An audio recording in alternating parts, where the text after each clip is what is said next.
Hi guys, Everyday Knife Guy here, and if you've been following the channel you'll have noticed that recently I started doing a few paracord bracelet tutorials, and I had a few people ask me questions about the jig that I use to make the bracelets, or make it easier to make them anyway, and people asking where can they get one, can they make one, and where you can get one is basically eBay, and that's where I got this originally, but it'd be a pretty simple project to do having looked at it, and so I thought I'd go over it with you, show you how it's been made. And if you want to make one up yourself, you can probably do so for $5 or so. It's pretty simple, cheap project to do. So as you can see, I have a bracelet on there at the moment, and I know this is pretty self-explanatory, but let's just go over the concept of what this is.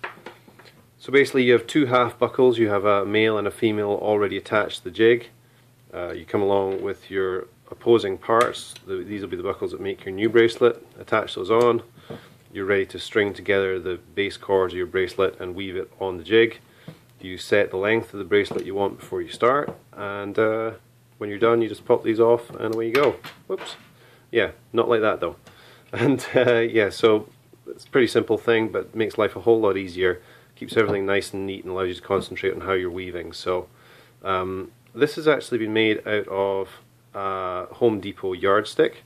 You can see there it's even got the product number on it for you, 611269, and if you go look at their website and put that in, it'll actually bring it right up, and these are 99 cents in the US, so pretty cheap. And I actually read a few comments online where people said they'll actually give them to you free at the paint counter if you ask them the right way and you get the right person on the right day, so that's worth a try. And what the person who made this has done is basically they've cut just over a foot out of the start of the stick, so starting at 0 here, obviously, at this point, and up to, they've gone to about 12.5 inches, a foot would probably be plenty.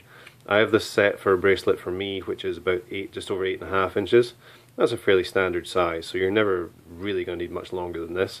So they've taken a foot of the stick there, and you can see this is actually a 2-ply, so they have basically taken 2 layers and glued them together. They've cut a longer section on the base, so you have your foot there, and then the base piece is longer.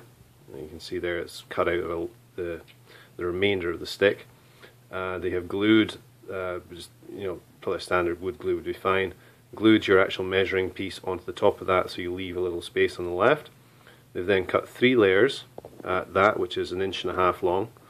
They've cut 3 layers and stacked those up here, so you have a block 4 high, and the base of your main jig is 2 high or 2 deep.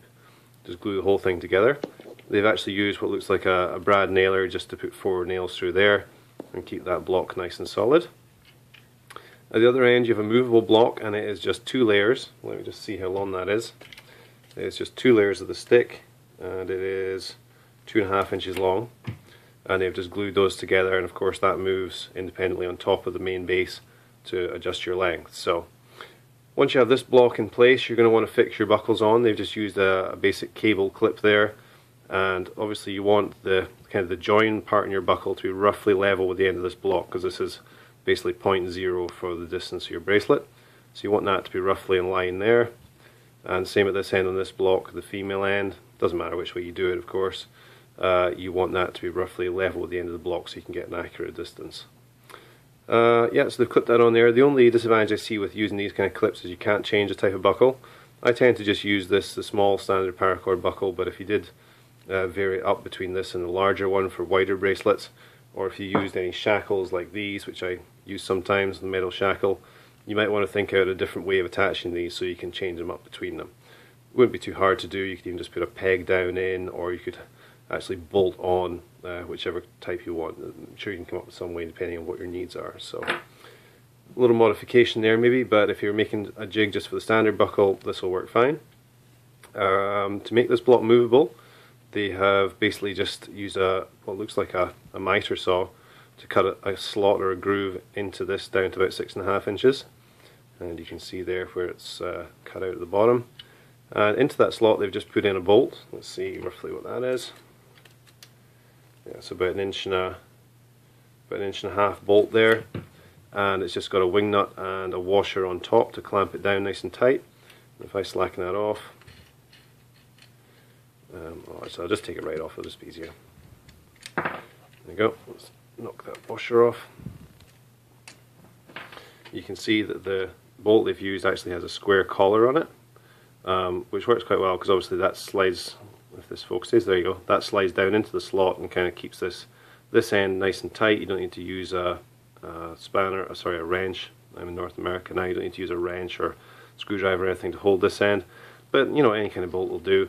I wouldn't say you don't even really need to cut a slot. You could just drill holes for the diameter of your bolt every ½ inch or so, because I mean, how adjustable do you need it really? But having said that, the tip I'm going to give you next kind of wouldn't work with the drill. So if you do have a miter saw and do it that way, one thing you can do, let me just tighten this back up again, get this to thread on. There we go. So one thing I do, I have it set on the side, that's basically the length of bracelet that I need. So when I go to weave, I will tend to slacken this off and move it down, you know, ½ inch, so it's ½ inch or so shorter, maybe even slightly more depending on the paracord you're using. Tighten it up there, put on your new buckles, feed through your core strands, start making your bracelet, and do quite a few weaves from this end down, because usually I will have it positioned like this, be weaving towards me.